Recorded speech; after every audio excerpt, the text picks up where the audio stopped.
What's good, everyone? Aggie Coach here. Welcome to the post-game show. So I want to go ahead and get into this game because I don't want to keep you guys here very long. But I want to break down this game real quick and just kind of give you guys my thoughts on what happened here in this game and how the Rattlers managed to pull out an incredible victory at the end of this game. Last play of the game. Huge play by the Rattlers on the 74-yard touchdown pass. So, real quickly, let's go ahead and break down this game and get into this thing.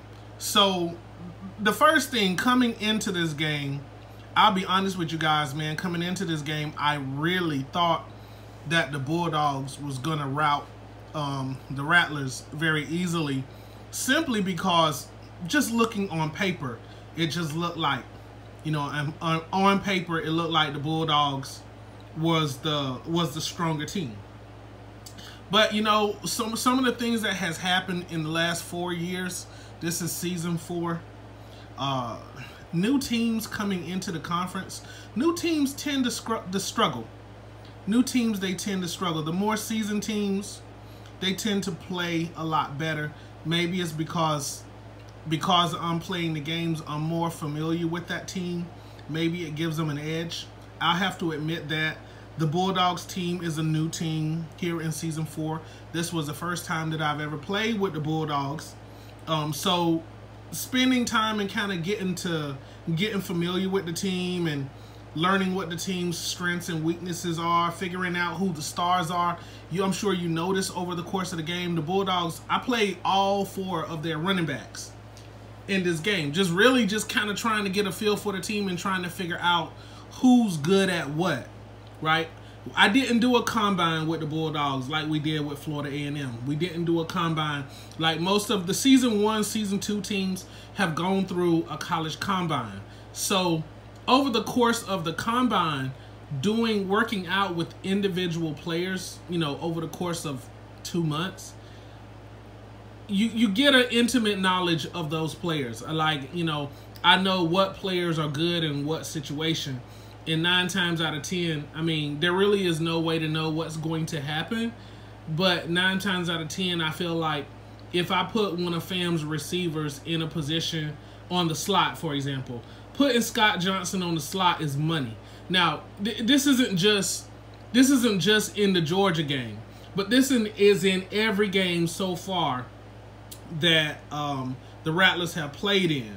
Putting Scott Johnson in the slot, like you guys saw that last post at the end of the game, him scoring that touchdown.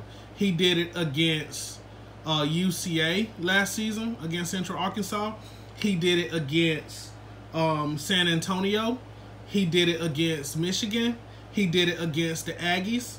You know what I mean? So he did it against Calgary. So just that one player, just knowing that one player, putting him in the slot, knowing that he's going to burn somebody, right? So I felt like there was a good chance that he was going to get open. But again, you never know, because I was, you know, hoping that the Bulldogs defense is going to hold. So now as we get down into this thing, let's look at it like this.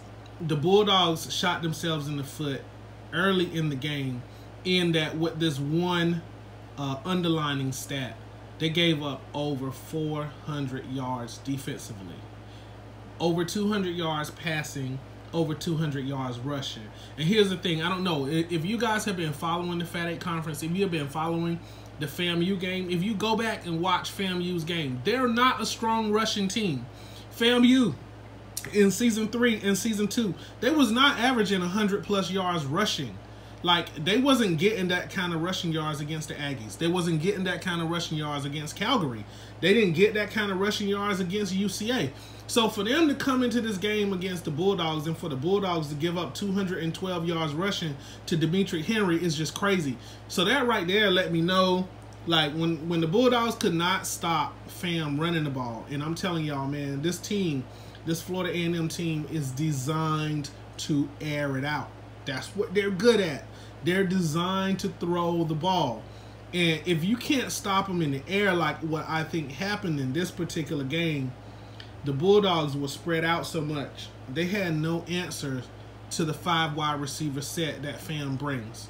So because they couldn't answer that, it was opening up holes in the middle. And I tried everything to compensate for that.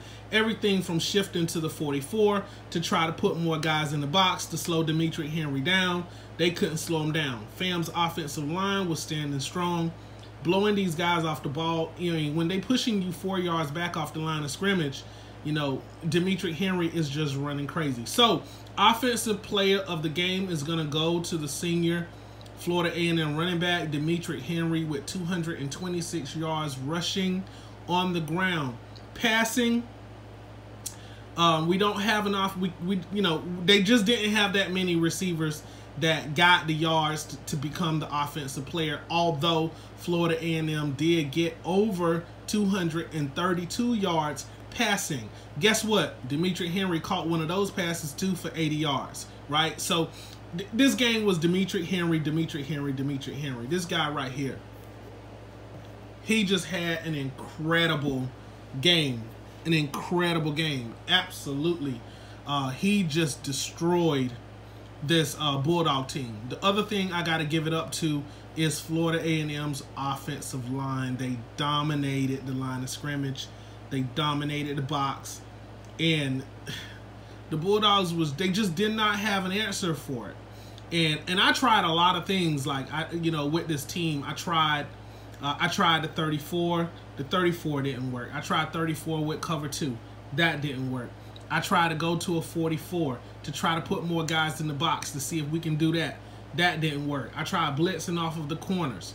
That didn't work. Because then Florida A&M, you know, with 4 receivers, now you have to go into a nickel or a dime formation, dime coverage, which I did with cover 2 and with cover 3, and none of that worked. So Florida A&M was just dominating offensively.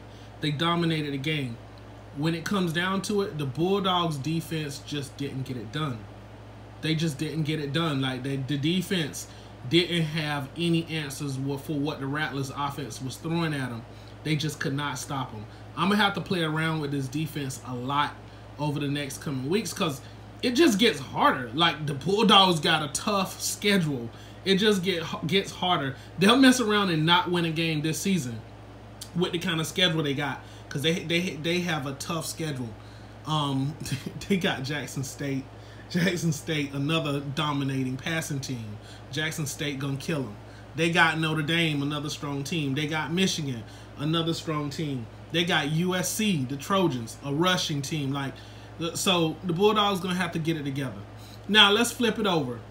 Defensive player of the game, I have to give it to Fabian Wilson, the Rattlers free safety. What an incredible game this guy had. 8 tackles in the box, 3 tackles in open space, 3 touchdown saving tackles in open space. Just incredible. Defensive player of the game has to go to Fabian Wilson. Just an incredible all-around player. Okay, now on the other side for the Bulldogs, there is some good news for the Bulldogs. The Bulldogs running 4 running backs. The man was, without a shadow of a doubt, was Terrence McCray. Oh, man, this guy is slippery. Okay, so offensively for the Bulldogs, they got a kickoff return for a touchdown. That was Terrence McCray. Then Terrence McCray busts another big run, 70-plus yards for another touchdown from the line of scrimmage off tackle. Another big play for the Bulldogs. Then the Bulldogs got Caden Dorsey McQueen. Oh, my God, he is slippery. He is fast. He is lightning in a bottle. Big play. He catches a hitch.